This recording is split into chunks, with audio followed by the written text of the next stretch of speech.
Hi, everybody. It's August the 1st, 2020, and I've decided to start a little new stage in my life. I'm calling it Stories by Stuart, and I'm Stuart.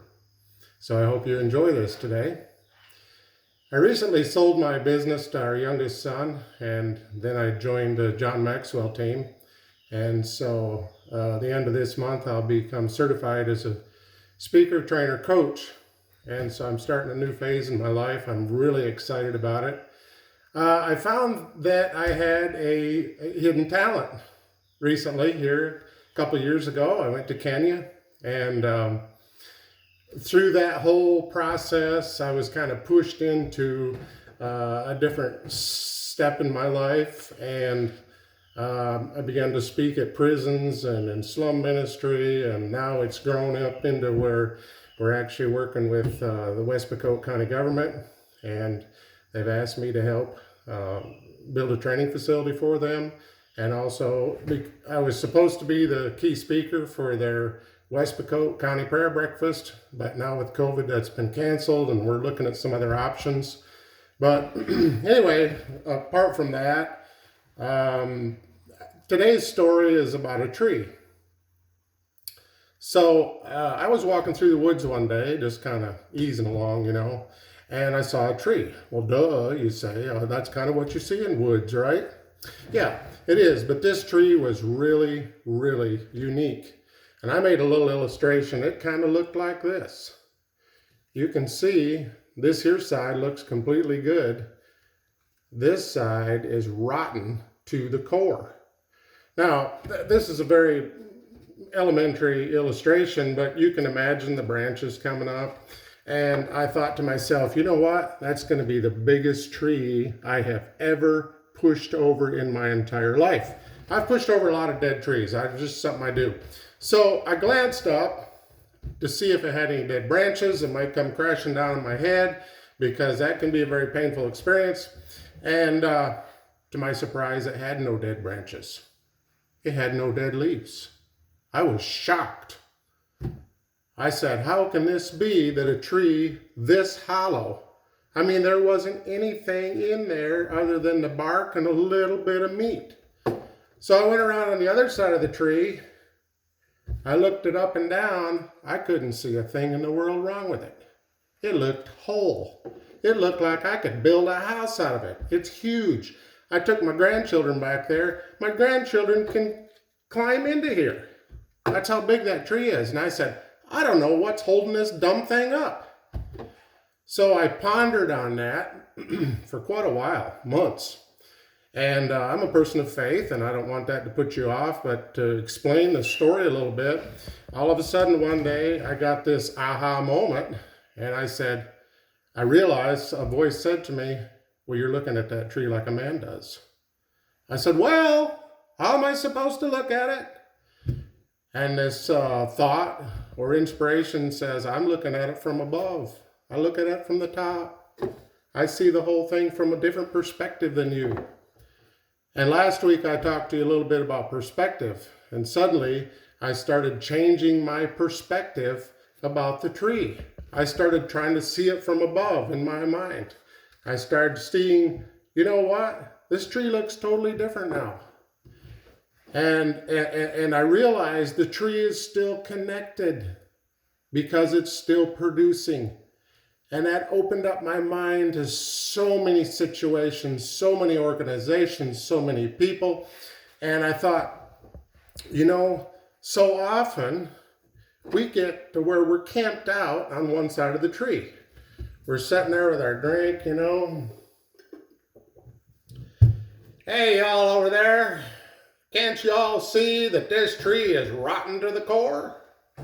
And they're on this side of the tree and they say, no, you are so stupid. I could build a house out of this tree. And you're like, no, man, this tree is worthless. All right.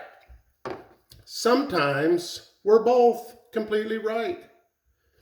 One, or almost completely. This side says, yes, it is rotten to the core. This side says, there's value.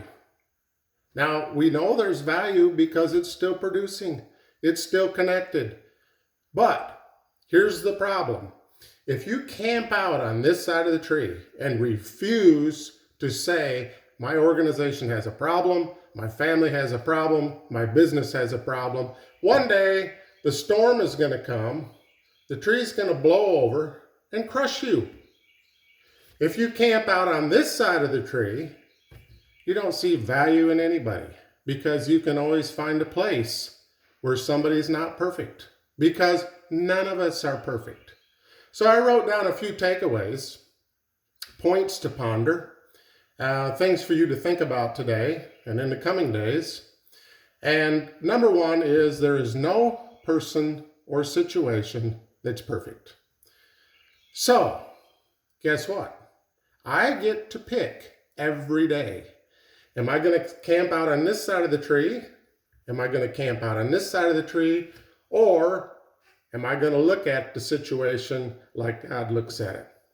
Now, there's too many people who don't really want to pick up their camp chair, fold it up, set it to the side, and come around on the other side of the tree and say, you know what? You've got a point. I've got a point, but you have a point. And from your point of view, you are 100% right. From my point of view, I'm 100% right. So I had a great idea. You have a great idea. If we keep them to ourselves, how many ideas do we have? One. If we get a different perspective, how many ideas do we have? As many as people that we engage with. And so we become much, much stronger. We begin to grow in our life when we engage with other people who have different viewpoints. Now, the world today, they don't want to engage in different viewpoints. They want to camp on this side of the tree, say it's rotten to the core. And they get their little group and they create their own reality. They create their own truth. You get the people on this side of the tree that say there is nothing wrong with the tree. I have grown up with this tree for 50 years. There is nothing wrong with the tree. And it's kind of like, okay, it's like with your teeth, right? If you ignore them long enough, they're going to go away. That's exactly what's going to happen. So keep a balance. If this situation is no longer serving your purpose, maybe it's time to let it go. Maybe it's time to walk away. We all have a walk away moment from something. And sometimes we have to have a checkup from the neck up.